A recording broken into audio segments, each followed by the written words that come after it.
సక్సెస్లు ఉన్నాయి, మధ్య మధ్యలో మాకు అప్ అండ్ డౌన్స్ ఫెయిల్యూర్స్ ఉన్నాయి. అన్నీ తట్టుకుంటూ వాళ్ళు మాతో కంటిన్యూ అవుతూనే ఉన్నారు. అంటే 20 సంవత్సరాలు ఒక డిస్ట్రిబ్యూటర్ ఒక ప్రొడ్యూసర్తో కంటిన్యూ అవ్వడం అనేది నాకు తెలిసి ఫిలిం ఇండస్ట్రీలో వీళ్ళు తప్పితే ఎవరూ లేరు. ఒకప్పుడు భార్గవ్ ఆర్ట్స్ అన్న ఇలాంటి పెద్ద పెద్ద సంస్థలు అప్పుడు ఉన్నప్పుడు వాళ్ళతో కొందరు డిస్ట్రిబ్యూటర్స్ కంటిన్యూ అయ్యేవారు. ఆ కల్చర్ పోయిన తర్వాత వీళ్ళే ఇదే చివరిది కూడా అనుకుంటున్నాను నేను. ఇలా 20-25 ఇయర్స్ జర్నీ చేయడం ఒక ప్రొడ్యూసర్స్తో డిస్ట్రిబ్యూటర్స్ అనేది ఇంపాసిబుల్. ఎందుకంటే మా 30 ఇయర్స్ ఎక్స్పీరియన్స్లో కూడా 22 సంవత్సరాల నుంచి మేము ప్రొడక్షన్ స్టార్ట్ చేసిన తర్వాత 30 సంవత్సరాల మా డిస్ట్రిబ్యూటర్స్గా ఎక్స్పీరియన్స్ మాకు కూడా వెనక్కి తిరిగి చూస్తే 20 ఏళ్ళ నుంచి మాకు ఎవరన్నా ప్రొడ్యూసర్స్ ఉన్నారని వెతుకుతే నాకు కనిపించట్లా. సో అది థ్యాంక్ యూ ఎల్వీఆర్ గారు, హరి అండ్ శోభన్ గారు. అండ్ సంక్రాంతికి వస్తున్నాం. నేను ఒక ప్రెస్ మీట్ పెట్టాను, మీ అందరితో ఇంటరాక్ట్ అయ్యాను సంక్రాంతి రిలీజ్ ముందు. సో 2 సినిమాలు రిలీజ్ ఉన్నాయి, కమ్బ్యాక్ అవ్వబోతున్నామని. అవుతామో లేదని తడబడే లోపే అనిల్ ఎందుకు సార్ మీరు అంత కాన్ఫిడెన్స్గా మీరు స్టేట్మెంట్ ఇచ్చిన తర్వాత అవ్వకుండా ఎలా పోతుందని సంక్రాంతికి వస్తున్నాంతో ఒక సెన్సేషనల్ హిట్. ఇందాక హరి చెప్పాడు, అంటే ఒక 72 డేస్లో ఒక సినిమాని డైరెక్టర్గా అనిల్ డిజైన్ చేసి వెంకటేష్ గారు లాంటి ఒక సీనియర్ ఎక్స్పీరియన్స్ హీరోతో వాళ్ళు ప్లాన్ చేసి ఒక బాల్ని 6 కొడితే ఎలా ఉంటుందో ప్రూవ్ చేశారు. అంటే బడ్జెట్లు ఇంపార్టెంట్ కాదు, కథలే ఇంపార్టెంట్. కానీ ఇది మర్చిపోతాం.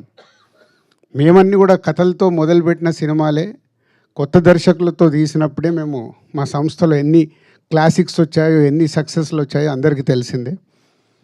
మేము కూడా అందరిలాగా కాంబినేషన్ సినిమాలకని అటు కొంచెం లాస్ట్ 4-5 ఇయర్స్ నుంచి తడబడుతూ ఉన్నాం.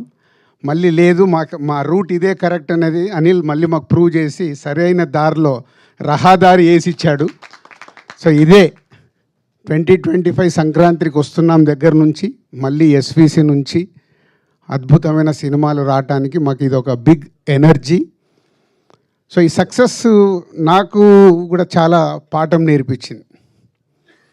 అంటే ఒక సినిమా దర్శకుడితో జర్నీ ఉన్నప్పుడు అవి రిజల్ట్స్ ఎలా వస్తాయి అనేది అనిల్తో 6 సినిమాలు చేస్తే ఆ రిజల్ట్స్ ప్రూవ్ చేస్తూనే ఉన్నాయి. మా ఇద్దరి మధ్యలో పెద్ద సంభాషణ ఉండదు. సరే నేను ఇలా అనుకుంటున్నాను స్టోరీ చెప్పేస్తాడు అనిల్. సరదాగా వచ్చి టీ తాగుతూ ఒక 1/2 అవర్ 40 మినిట్స్లో స్టోరీ చెప్తాడు.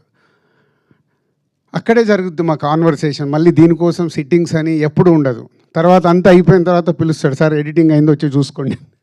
అంత క్యాజువల్గా, అంటే ఎక్కడ అనిల్తో తీసిన 6 సినిమాల్లో నాకు గుర్తుండి ఎక్కడ ప్రొడ్యూసర్ నేను స్ట్రెస్ ఫీల్ అవ్వాల. ఒక కంఫర్ట్. అనిల్ కూడా అలాగే ఉంది. సొంత ఎప్పుడు నా సొంత ఫ్యామిలీ నా సొంత బ్యానర్ అని చెప్తా, అంటే దానికే సినిమాకి ఏం కావాలో ఎలా కావాలన్నా నాకు ఇది కావాలి సార్ అని చెప్పి కంప్లీట్ చేస్తుంటాడు. ఇక్కడ ఈ సినిమాలో ఒకే ఒక పాట అడిగాడు, బ్లాక్ బస్టర్ సాంగ్ నేను బాగా తీయాలి సార్, దీనికి నేను అడిగిన బడ్జెట్ ఇవ్వండి అని. అలాగే దాని విజువలైజేషన్లో అద్భుతంగా తీసి ఈరోజు ఈ సినిమాకి అదొక రీజన్ ఇంత పెద్ద సక్సెస్కి. Thank you Anil, thank you very much.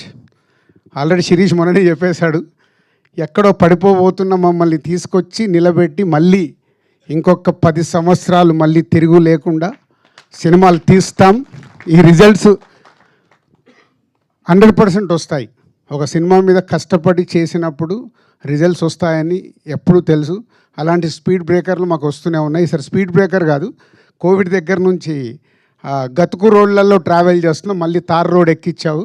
ఈ తార్ రోడ్ జర్నీ కంటిన్యూ అవుతుంది. And thank you Anil and Venkatesh garu, ఈరోజు ఇక్కడ లేరు.